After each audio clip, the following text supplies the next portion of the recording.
Pozdravljeni, sem Nina, vodnica po turistični destinaciji Rogla-Pohorje.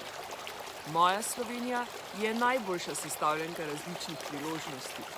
Recimo takšnih, kjer si naravna in kulturna dediščina podajata roko. Pa tistih, kjer najdemo mir, ki ga kot v času kartuzijanov moti le ptičje petje. Pa tistih priložnosti, ko hodimo po stopinjah graščakov in začutimo duh preteklosti. Ne nazadnje teh neskončnih razgledov, vrhunske kulinarike in odlične žlahtne kapljice škalskih gričev. Ivan Minati je rad prihajal v Slovenske Konjice, svoj rojstni kraj. In vsi poznamo tisto njegovo pesem Nekoga moraš imeti rad. Zdaj je čas, da imamo radi našo Slovenijo.